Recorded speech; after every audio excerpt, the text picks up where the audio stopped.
नमस्कार मेरे प्रिय साथियों, दिव्यांग जगत के सभी पाठकों का दिव्यांग जगत परिवार की तरफ से हार्दिक अभिनंदन स्वागत करता हूं।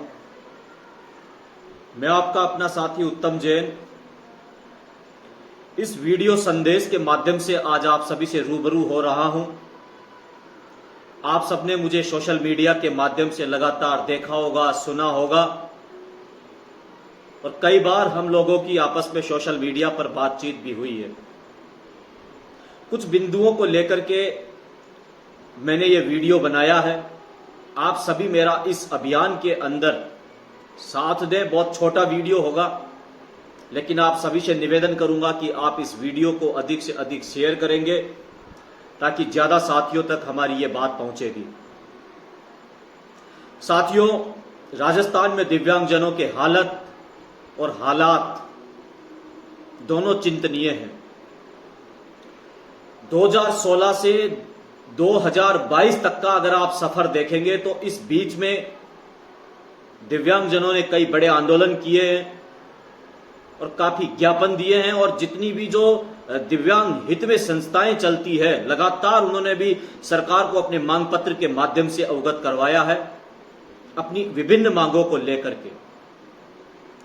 2016 से 2022 तक के इस टाइम पीरियड में दिव्यांगजनों की पेंशन के नाम पर 1 रुपए की भी बढ़ोतरी नहीं की गई है, जबकि महंगाई लगातार आसमान को छू रही है। 118 रुपए का पेट्रोल 1 लीटर, 1000 रुपए के आसपास का सिलेंडर,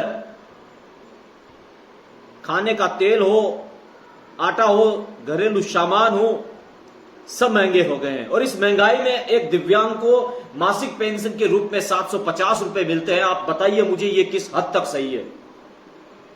750 रुपए में क्या कोई व्यक्ति अपना पेट भर सकता है? क्या कोई दिव्यांग अपना घर खर्च चला सकता है? सरकार से ऐसे कई बार सवाल मैंने वीडियो के माध्यम से भी किए हैं और अखबार के माध्यम से भी किए हैं, और कई साथी मेरे को व्यक्तिगत सोशल मीडिया पर जो फॉलो करते हैं, दिव्यांग जगत को जानते हैं, लगातार मैंने पत्र के माध्यम से, अखबार के माध्यम से, वीडियो के माध्यम से सरकार को अवगत करवाया है कि साहब 750 रुपए में दिव्यांगों का भला नहीं होने वाला है।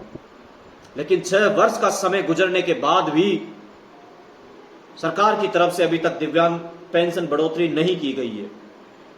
अब कुछ लोग कह रहे हैं कि अभी हाल ही में मुख्यमंत्री अशोक गहलोत ने दिव्यांगजनों की जो पेंशन बढ़ोतरी की घोषणा की है उसका भी सच मैं आपको इस वीडियो के माध्यम से बताना चाहता हूं। साथियों, इस वीडियो के माध्यम से आपको वो सच समझ में आएगा। अगर आपको मैं गलत लगूं तो आप वीडियो पर मुझे कमेंट करके बताना कि मैं गलत बोल रहा हूं। सरकार 1000 रुपए की आर्थिक सहायता दे रही है, ना कि पेंशन। और आर्थिक सहायता कोई भी व्यक्ति लगातार लंबे समय तक नहीं दे सकता, पेंशन दे सकती है सरकार। ये सरकार का हक है और दिव्यांगों का हक है कि उनको अधिकार मिले। सरकार ने क्या घोषणा की है कि जो दिव्यांग व्यक्ति दूसरों पर निर्भर है, दूसरों पर आश्रित है, उन्हें 1000 रुपए की आर्थिक सहायता प्रतिमाह दी जाएगी। इस घोषणा को किए हुए लगभग 1 महीना हो गया है। अभी तक इसकी किसी भी प्रकार की कोई गाइडलाइन सरकार की तरफ से जारी नहीं की गई है कि वो कौन से दिव्यांग होंगे जिनको 1000 रुपए दिए जाएंगे। मेरे सूत्र या मेरा नॉलेज ये कहता है कि सरकार उन दिव्यांगों को 1000 रुपए देगी जिनकी दिव्यांगता 100% है, 90% है या 80% है। तो मैं ये कहना चाहता हूं सरकार से कि दिव्यांग सर्टिफिकेट तो फर्जी बन रहे हैं। जो व्यक्ति व्हील चेयर पे है, चल नहीं सकता, दूसरों पर निर्भर है, उसके पास सर्टिफिकेट है 40% का, और जो चल सकता है और अपनी नॉर्मल दिनचर्या कर लेता है उसके पास सर्टिफिकेट है 90% का, 100% का। तो आप सरकार में बैठे अधिकारी कैसे आकलन करोगे कि इस दिव्यांग को आर्थिक सहायता दी जाएगी और इसको नहीं दी जाएगी?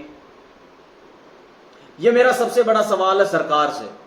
यह पेंशन वृद्धि किसी एक व्यक्ति को लाभ नहीं मिलेगा, इसका लाखों दिव्यांग आज भी राजस्थान सरकार के द्वारा दी जाने वाली पेंशन पर निर्भर है। तो सरकार से मेरा इस वीडियो के माध्यम से भी निवेदन है कि सरकार प्लीज कुछ तो रहम कीजिए। दिव्यांगों ने 3000 रुपए पेंशन की मांग की। लगातार विकलांगजन क्रांति सेना के नेतृत्व में 4 महीने तक धरना दिया दिव्यांगों ने। सरकार तक बहुत बात पहुंचाई, मांग पत्रों के माध्यम से अपनी बात रखी, मंत्री अधिकारियों से बात हुई, लेकिन पेंशन के नाम पर 1 रुपए की बढ़ोतरी नहीं की गई है राजस्थान सरकार के द्वारा। मैं दावे के साथ कहता हूं पेंशन 750 रुपए ही मिलती है। सरकार ने 2018 में क्या काम किया था साथियों, मैं आपको बताता हूं। उम्र के आधार पर पेंशन बढ़ाई। 58 वर्ष से अधिक वाले उम्र के जो लोग हैं उनको 750 रुपए से अधिक पेंशन देगा सरकार। अब मुझे यह बताइए, जो व्यक्ति 58 वर्ष से ज्यादा उसकी एज है, अगर उसको पेंशन सरकार देगी तो वो दिव्यांग पेंशन क्यों लेगा? वो तो वृद्धावस्था की पेंशन लेगा ना, जो उसको ज्यादा मिलेगी। तो उम्र के आधार पर भी सरकार ने दिव्यांगों को बांटने का काम किया है। इससे भी दिव्यांगों को बड़ा नुकसान होगा, क्योंकि उम्र एक ऐसा क्राइटेरिया सरकार ने बना दिया जिसको लेकर के दिव्यांगों को बराबर हक नहीं मिल रहा है। उम्र के आधार पर दिव्यांगों को बांटना सरकार का बहुत बड़ा गलत कदम था। ये दिव्यांग होता है, चाहे वो 40% का हो या वो 100% का हो। आपने उसको परिभाषा दी है कि वो विकलांग है, वो विशेष योग्यजन है, वो दिव्यांग है। तो फिर किस आधार पर आपने दिव्यांगों को उम्र के आधार पर पेंशन देने का जो नियम बनाया है वो क्यों बनाया है? यह भी दिव्यांग आपसे जानना चाहते हैं। और अब जो नई घोषणा हुई है आर्थिक सहायता देने की, इसको भी आप लोग किस आधार पे देंगे? मैं अभी तक इस मुद्दे पर भी नहीं पहुंच पाया हूं कि सरकार प्लीज आश्वस्त करो, कैसे होगा। एक और बड़ी घोषणा थी साथियों सरकार की, बजट के अंदर 5000 स्कूटी देने की घोषणा सरकार ने की। उसके अंदर 2 बिंदु अहम हैं। ये बिंदु आप ध्यान से सुनना, समझना और इनको मनन करना इन पर कि मैं सत्य बोल रहा हूं या नहीं। सरकार किनको स्कूटी दे रही है? जो रोजगार करने जाता है, लेकिन रोजगार करने वाले की उम्र 29 वर्ष होनी चाहिए और एक अध्ययनरत। ये दो व्यक्तियों को, 2 दिव्यांगों को सरकार पेंशन दे रही है। मतलब पेंशन नहीं, स्कूटी। किसको? जिसकी उम्र 29 वर्ष हो उसको स्कूटी मिलेगी, और जो रोजगार करने जा रहा है उसको स्कूटी मिलेगी, जो अध्ययन करने जा रहा है उसको स्कूटी मिलेगी। पिछले बजट की 2000 स्कूटियों का बांटने का क्रम अभी तक जारी है। लगभग 1 वर्ष निकल गया है, अभी तक 2000 स्कूटी बांटी नहीं गई है और 5000 की घोषणा कर दी। अब इसके कब तो आवेदन लेंगे, आवेदन लेने के बाद फिर ये लोग छठवीं में पूरा 1 साल लगा देंगे और अगले साल तक भी मैं दावे के साथ कहता हूं ये 5000 स्कूटी नहीं बांट पाएंगे। तो फिर कब बटेगी? तो मेरा सरकार से निवेदन है कि आप उम्र के रोजगार करने वाले व्यक्ति की कोई उम्र नहीं होती है। सरकार, मेरा हाथ जोड़ के निवेदन है आपसे। कौन, मतलब थोड़ा समझाओ तो सही यार, क्या 29 साल का व्यक्ति ही रोजगार कर सकता है? तो ये सब जो नियम बनाते हैं, उन अधिकारियों को भी मेरा ये मैसेज है कि प्लीज उम्र की बाध्यता को समाप्त कीजिए। और अगर आपको विकलांग कोटे में स्कूटी देनी है और विधायक कोष से ही देनी है, तो फिर आप ये घोषणा क्यों करते हो बजट में कि 5000 को ही मिलेगी? राजस्थान में 200 एमएलए हैं साहब और लाखों की संख्या में विकलांग हैं। कुछ तो रहम कीजिए दिव्यांग साथियों पर। चल नहीं सकते, फिर नहीं सकते, बोल नहीं सकते, सुन नहीं सकते, इनकी पीड़ा को समझिए सर, प्लीज पीड़ा को समझिए। पदोन्नति में आरक्षण, घोषणाएं हो जाती है, मिलता नहीं है। मेरे पास सैकड़ों कर्मचारियों का फोन आता है, वो बोलते हैं साहब घोषणा हो गई, लाभ नहीं मिल रहा। आखिर कहां, किसको लाभ दिया जा रहा है? मेरे ये चीज समझ में नहीं आ रही है। राजस्थान सरकार ने एक काम किया, विशेष योग्यजन आयुक्त की नियुक्ति की। उमाशंकर शर्मा लगातार राजस्थान प्रदेश के दौरे कर रहे हैं, दिव्यांगों की समस्याओं से रूबरू हो रहे हैं और उनका समाधान करवाने का प्रयास कर रहे हैं। चलो मैं मानता हूं उनको 2 महीने हो गए, 2 महीने में उन्होंने विभाग को देख लिया होगा, समझ लिया होगा, पढ़ लिया होगा किन बिंदुओं पर विभाग काम कर रहा है, दिव्यांगों के सामने होना चाहिए। अभी उदयपुर ही में एक जन सुनवाई के दौरान दिव्यांगजनों ने अपनी पीड़ा व्यक्त की और वहां पर हंगामा भी हुआ। जो कमलेश वैष्णव जी है, वो वीडियो आपने सोशल मीडिया पर भी देखा होगा। लेकिन ये अच्छी बात है कि वो लगातार राजस्थान के दौरे कर रहे हैं। साथियों में विशेष योग्यजन आयुक्त चाहे किसी भी सरकार का हो, मैं आपको आज एक चीज कहना चाहता हूं, ये राजनीतिक नियुक्ति होती है। सरकार अपने व्यक्ति को आयुक्त बनाती है। आप ये भूल जाइए कि वो व्यक्ति सरकार के खिलाफ जाएगा, नहीं जाएगा, वो सरकार के खिलाफ नहीं बोलेगा। मेरा प्रदेश के दिव्यांगों से निवेदन है, राजस्थान के विशेष योग्यजन आयुक्त से श्रीमान उमाशंकर शर्मा जी से आप एक लेटर लिखवाइए। आप बता दो मुझे लेटर लिखवा के कि राजस्थान में दिव्यांगों की पेंशन बढ़ोतरी होनी चाहिए।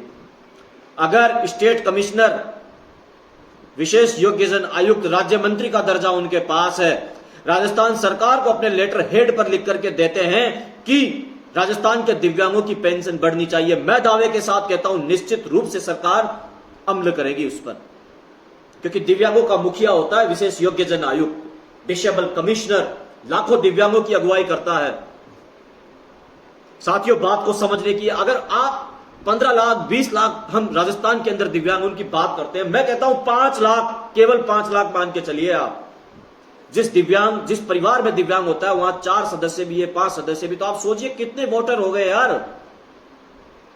लेकिन हम लोगों को केवल उस समय यूज करते हैं चुनाव प्रचारों के दौरान, ब्रांड एम्बेसडर बना दिए जाते हैं, बड़े बड़े होर्डिंग लगवा दिए जाते हैं, बड़े बड़े बैनर लगवा दिए जाते हैं, दिव्यांग को व्हील चेयर पे बिठा दिया जाता है, सजा दिया जाता है, उनका प्रचार करवा दिया जाता है कि अधिक से अधिक मतदान करें। अरे तो फिर आखिर आप मुझे बताइए तो, और हिंदुस्तान तो पोलियो मुक्त हो गया, अब तो विकलांग कोई होता ही नहीं है। अब तो अगर कोई होता है तो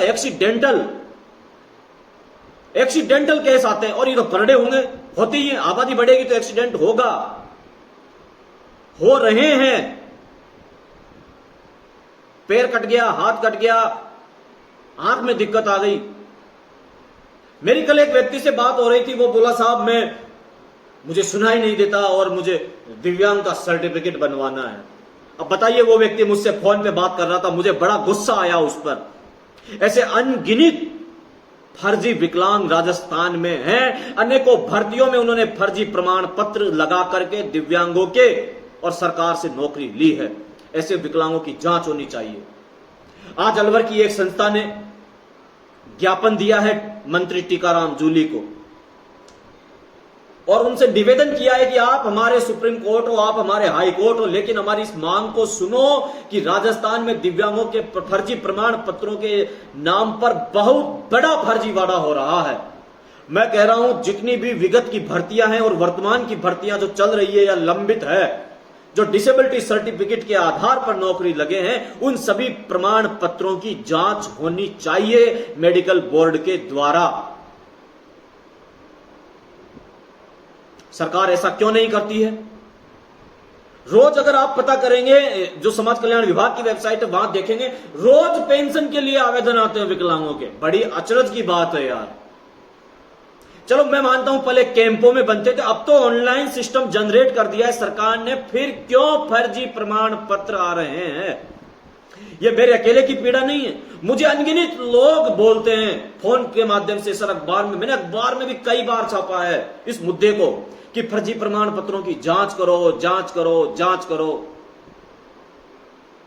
दिव्यांगों ने अनगिनत ज्ञापन दिए हैं। साथियों, ये मेरी पीड़ा नहीं है, ये लाखों विकलांगों की पीड़ा है। और ये जनप्रतिनिधियों को जब तक आप अपना एहसास नहीं कराओगे, तब तक ये सरकारें सुनने वाली नहीं है, चाहे भाजपा हो, चाहे कांग्रेस हो, चाहे कोई सा भी राजनीतिक दल हो। राजस्थान में तो संयोग देखिए, सामाजिक न्याय एवं अधिकारिता विभाग के मंत्री श्री टीकाराम जूली जी स्वयं दिव्यांग है, और विशेष योग्यजन आयुक्त उमाशंकर शर्मा जी भी दिव्यांग है। अब बताओ, ये स्थिति है कैसा? मैं आज तक एक चीज समझ में नहीं आई मेरे को कि किन दिव्यांगों को लाभ मिलता है। मेरे ये आज तक समझ में नहीं आई। व्हील चेयर, ट्राईसाइकिल, बैसाखी, ये तो दान दाता हर कैंपों में बंटवाता है यार।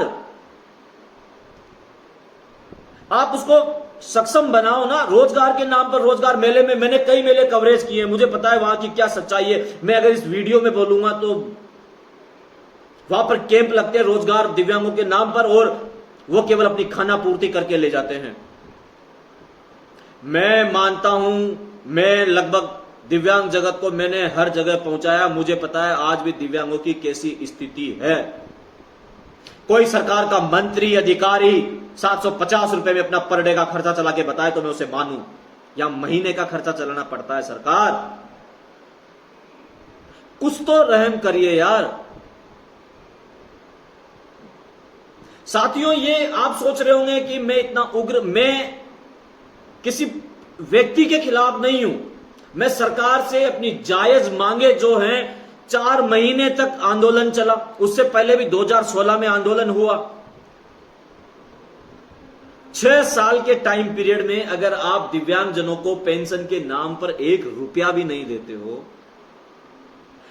ये मैं आज तक ये भी नहीं समझ पाया हूं कि ब्रीफ कौन करता है इन अधिकारियों को। साथियों, दिव्यांग की पीड़ा वही समझ सकता है जो दिव्यांग है, लेकिन इनको समझाए कौन? इन अधिकारियों को कौन समझाए? सैकड़ों मांग पत्र इनकी टेबलों पर चले गए हैं। और अलवर के, मेरे राजस्थान अलवर के जो कई मेरे साथी हैं, अशोक जी, सतीश जी, प्रताप जी, अनगिनत बार मंत्री टीकाराम जूली को, सतीश जी ने तो भंवर जितेंद्र सिंह कोई मंत्री, उनको भी इस मैटर पे अवगत करवाया। ऐसे कई बार उनको बोला है, लेकिन पता नहीं विभाग क्यों नहीं चाहता कि फर्जी दिव्यांग प्रमाण पत्रों की जांच हो, उनकी पड़ताल हो। जांच होनी चाहिए। और जो फर्जी लोग विकलांग बनकर के सरकारी नौकर बने हुए हैं, अब तक का हर जाने के साथ उनसे वसूल किया जाना चाहिए। साथियों, मेरा केवल आप सभी से एक ही निवेदन है, इस वीडियो को आप शेयर करो, सरकार के अधिकारी तक पहुंचाओ। और अब अंत में आपसे मेरा एक विशेष निवेदन यह है, जो भी साथी इस वीडियो को अंत तक देखे हैं उनसे मेरा निवेदन यह है कि आप मेरा इस मुहिम में साथ दो और आपके 1 मिनट की वीडियो क्लिप मुझे बना करके दो। आपके वीडियो क्लिप में आपकी जो प्रमुख मांगे हैं, पेंशन, रोजगार, फर्जी दिव्यांग प्रमाण पत्र, ऐसे जो भी प्रमुख मांगे हैं, वो आप मुझे वीडियो 1 मिनट का, 1.5 मिनट का, 2 मिनट का, इससे ज्यादा बड़ा वीडियो नहीं होना चाहिए। हम वीडियो संदेश के माध्यम से राजस्थान में एक मुहिम चलाएंगे। हर दिव्यांग साथी के पास एक स्मार्टफोन है, चाहे वो कैसा भी हो, छोटा बड़ा जैसा भी है। आप वीडियो बनाइए, मुझे मेरे व्हाट्सएप नंबर पर, आपको इस स्क्रीन पर मिल जाएंगे, उस नंबर पर आप मुझे व्हाट्सएप करिए आपका वीडियो। मैं उसे यूट्यूब पर डालूंगा, दिव्यांग जगत के फेसबुक पेज पर अपलोड करूंगा, अधिकारियों को टैग करूंगा। और जितनी जल्दी ये चीजें वायरल होती है ना, निश्चित रूप से मेरा मन कहता है साथियों कि हमें सफलता मिलेगी। हर दिव्यांगों के सैकड़ों ग्रुप है और एक ग्रुप के अंदर व्हाट्सएप पर 256 लोग होते हैं। आप एक बार 256 वीडियो वायरल करके दिखाओ मेरे को, केवल राजस्थान में। आप साथ तो दो, ये मेरा वीडियो वायरल करने में आपका सबसे बड़ा सहयोग चाहिए मेरे को। हालांकि ये वीडियो बड़ा हो गया है, लेकिन मैंने इसको, आप शेयर करिए, एक क्रांति आएगी साथियों राजस्थान में। और आप 2 मिनट का वीडियो बनाइए, 2 मिनट का वीडियो बना करके आप मुझे दीजिए, मेरे व्हाट्सएप नंबर पर मुझे सेंड कीजिए। मैं उसे एडिट करूंगा, मैं उसे फॉरवर्ड करूंगा, दिव्यांग जगत के फेसबुक पेज पर अपलोड करूंगा, यूट्यूब चैनल पर अपलोड करूंगा, सोशल मीडिया पर मैं लोगों से रिक्वेस्ट करूंगा कि प्लीज इसे अपलोड करें। सोशल जो लोग काम करते हैं उनको बोलूंगा कि सर इसे आप अपलोड करें, ताकि मेरे दिव्यांग साथियों को हक मिले, अधिकार मिले। साथियों, बोलने बिना रोए तो मां भी दूध नहीं पिलाती है, आप इस बात को समझ लीजिए अच्छे से। ये मेरा गुस्सा नहीं है, ये आप सभी साथियों की ही ताकत है कि हम सब इतना कर रहे हैं, उसके बावजूद भी सरकार का हमारी तरफ ध्यान क्यों नहीं है। 2023 में राजस्थान में विधानसभा चुनाव है। चुनावों को मद्देनजर रखते हुए हमें हमारे अधिकार लेने होंगे, हमें मजबूत बनना होगा। गलत काम नहीं कर रहे हैं हम। मुझे आप सबके सपोर्ट की जरूरत है, सहयोग की जरूरत है। मुझे नेता नहीं बनना है साथियों, हम सब एक है यार। भले ही किसी भी संगठन से हो, लेकिन दिव्यांगों के लिए आगे तो आओ। कोई देखो, मैं एक और योजना बताना भूल गया। लोग कहते हैं मुख्यमंत्री विशेष योग्यजन स्वरोजगार योजना के तहत 5 लाख रुपए का लोन देते हैं। बैंक लोन नहीं देता है दिव्यांगों को। पूछता है तुम चुकाओगे कैसे? अरे यार, देने से पहले ही वो रोजगार करने के लिए लोन ले रहा है तो दो तो सही उसको। रोजगार करेगा तब तो चुकाएगा। इतनी डॉक्यूमेंट्स की इतनी फॉर्मेलिटीज करने के लिए बोल देते हैं कि वो चक्कर काटते काटते परेशान हो जाता है और अंततः वो थक हार के बैठ जाता है और उसे कहना पड़ता है कि साहब मुझे लोन नहीं चाहिए। तो फिर कैसे होगा? मतलब पालनहार का मैं आपको बताऊं, अभी जो घोषणा हुई है इसमें दिव्यांगों को लाभ नहीं मिल रहा है। आप पढ़ना उस बजट की घोषणा को, इसमें उन लोगों को लाभ मिल रहा है जो अनाथ बच्चे हैं। साथियों, मेरा सभी से निवेदन है, इस वीडियो को आप अधिक से अधिक शेयर करेंगे, कमेंट करेंगे और मेरे इस व्हाट्सएप नंबर पर मुझे आप वीडियो बड़ा हो गया है इसलिए मुझे इसको बंद करना पड़ रहा है। फिर मैं एक अपना वीडियो अपलोड करूंगा, लेकिन उससे पहले आप सभी साथियों के मेरे पास वीडियो आने चाहिए। ये सोशल मीडिया पर हमारी एक मुहिम होगी और इस मुहिम को हम आवाज देंगे, निश्चित रूप से हमें सफलता मिलेगी। भारत माता की जय, भारत माता की जय, भारत माता की जय, वंदे मातरम। मैं उत्तम चंद जैन, संपादक, दिव्यांग जगत, जयपुर, राजस्थान। अगर आप मेरे से सहमत हो, असहमत हो, लेकिन आप अपने विचार मुझ तक जरूर पहुंचाएंगे। बहुत बहुत धन्यवाद।